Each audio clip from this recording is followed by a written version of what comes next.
Pope Urban II called for the reoccupation of Jerusalem, which sparked the First Crusade, 1095 to 1099. The city was taken by the Crusaders despite difficulties and conflicts, which led to centuries of crusading conflict and left a legacy of religious fanaticism and cultural divisions. The Seljuk Turks were a new and potent force in the Islamic world in the 11th century.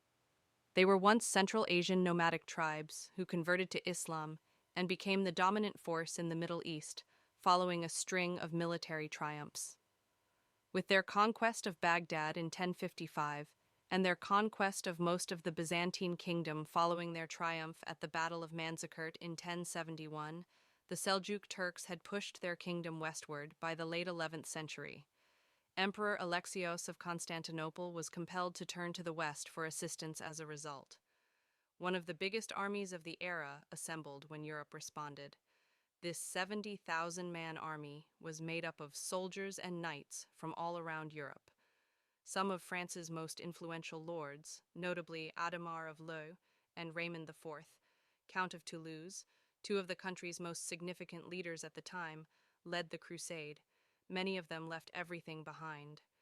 With scant food, the soldiers arrived at Constantinople and looked to Alexios for supplies and assistance. Despite the Crusaders' expectation that Alexios would lead them, Alexios was more interested in getting them into Asia as soon as possible than in joining them. Alexios asked the chiefs to swear loyalty to him in exchange for food and supplies, and he also promised to return any area taken from the Turks to the Byzantine Empire. Nearly every other leader took the oath after Godfrey, who was the first to do so. Alexios gave the leaders advice on how to handle the Seljuk troops they would soon face, before making sure the separate armies were transported across the Bosporus. In the first half of 1097, the Crusader army made its way into Asia. Nicaea was their initial target. Once a Byzantine city, this one was now the capital of the Seljuk Sultanate. The city came under siege on May 14, 1097, when the Crusaders arrived. Soon after, the Seljuk Sultan, Kilij Arslan, learned of it and raised an army to break the siege. His soldiers launched an attack on the Crusader army on May 16th. The surprisingly sizable Crusader force drove him back, and the resulting conflict resulted in significant casualties on both sides. As the siege dragged on, the Turkish garrison eventually gave up on June 18th. The Franks were prohibited from plundering the city, which caused some unhappiness. This was lessened when Alexios gave the Crusaders financial rewards. The Crusaders continued their march into Anatolia around the end of June. They still hoped that Alexios would send a large Byzantine army to support them, and they were escorted by some Byzantine forces under Tatichius. Additionally, they separated the army into two more manageable contingents, the French and the Normans. The two groups had planned to reconvene at Dorum. However, on July 1st, Kilij Arslan assaulted the Normans, who had marched before the French, encircling all of their equipment and the non-combatants who had followed them on the journey and requested assistance from the other party. The Normans formed a close-knit defensive formation. Arslan started to encircle the Crusader position with his army of horse archers. Horse archers were a regular source of harassment for the Crusaders. The French arrived shortly after. The Turks retreated rather than confront the combined Crusader army because they had anticipated destroying the Normans and did not foresee the French's swift arrival.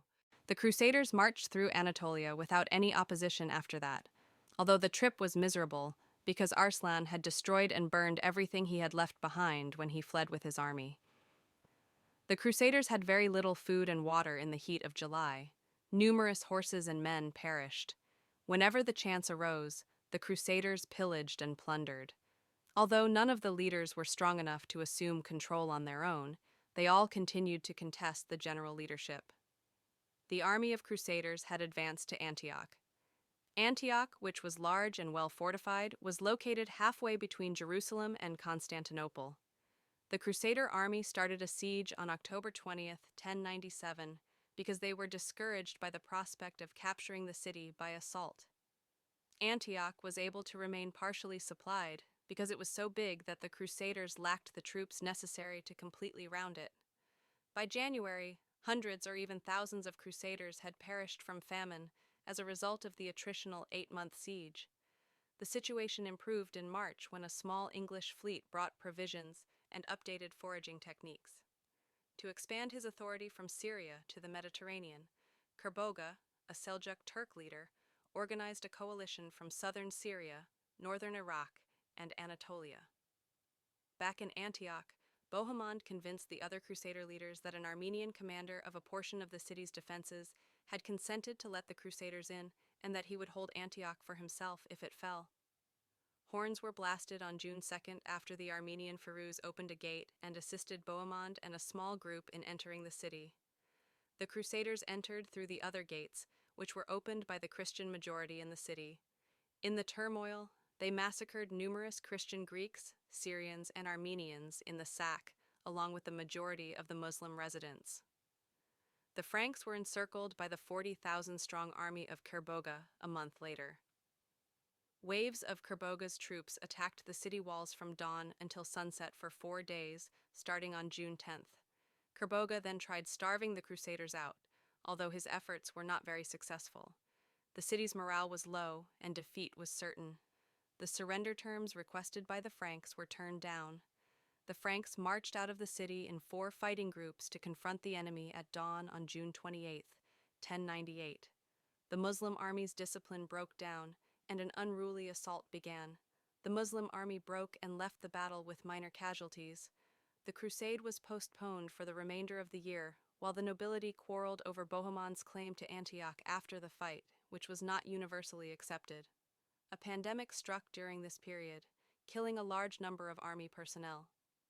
Even worse, the local Muslim peasants refused to provide the Crusaders with food, and there were even fewer horses than previously.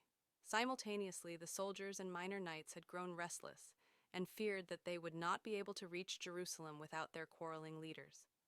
Bohemond, the first prince of Antioch, was left behind when the march finally resumed at the start of 1099. The local rulers chose to make peace with the Crusaders and provide them with supplies rather than engage in combat. Thus, they faced minimal opposition as they moved down the Mediterranean coast. Tancred and Robert Curthose agreed to become vassals when the Crusader army grew.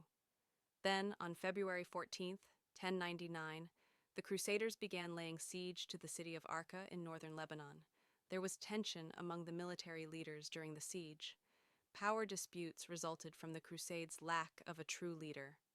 The Crusaders departed Arca on May 13th, having taken nothing during the siege. After retaking Jerusalem from the Seljuks, the Fatimids tried to negotiate with the Crusaders, offering pilgrims free passage to the Holy Land in exchange for the Crusaders not invading their territories. However, this offer was turned down.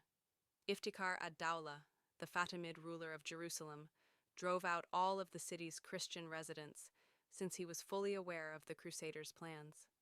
The Crusaders arrived in Jerusalem on June 7th. When they saw the city they had traveled so far to visit, several Crusaders broke down in tears. When the Crusaders arrived in Jerusalem, they found a parched landscape devoid of food and water. There was no hope of respite here. An estimated 12,000 troops, including 1,500 cavalry, were left in the Crusader army by the time it arrived in Jerusalem. Attempting to blockade the city like they had done at Antioch was futile. The Crusaders lacked time, troops, and supplies. Instead, they decided to attack the city. Raymond set up camp to the south of the city, while Godfrey and Tancred set up camp to the north. The Crusaders launched the initial attack on June 13th. A battle for the walls started after the Crusaders used ladders to climb the walls. They slaughtered the men who had scaled the walls. The remaining Crusaders who took part in the initial attack withdrew upon witnessing this. The leaders had a meeting following the initial assault's failure and decided that a more focused effort would be necessary going forward. A group of Genoese seafarers led by Guglielmo Embriaco landed on June 17th and gave the Crusaders access to qualified engineers and, possibly more importantly, wood for siege engine construction. Soon after, word spread that a Fatimid relief army had departed Egypt, which greatly encouraged the Crusaders to attack the city once more.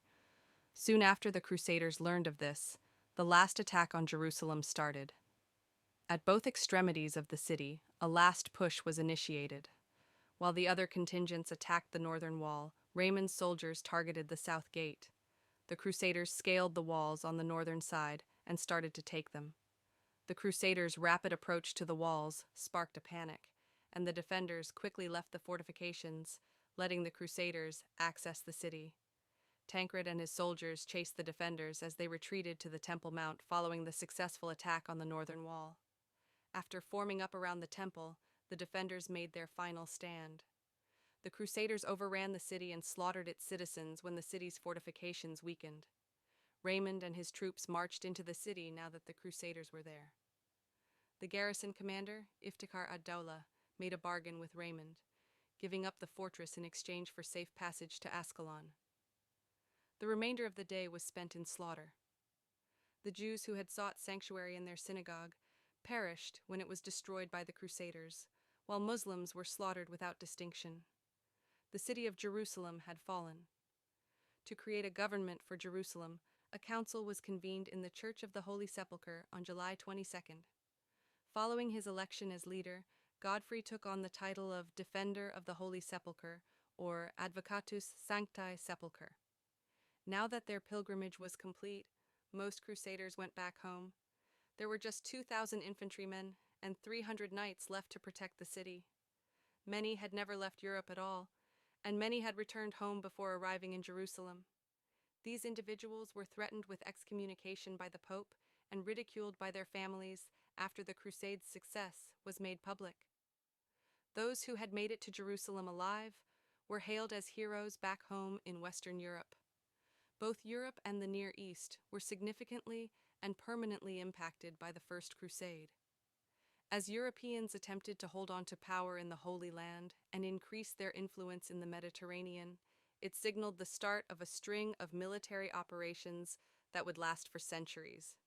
Additionally, the Crusades were crucial in forming European identity, solidifying the idea of Christendom and widening the gap between Islam and Christianity.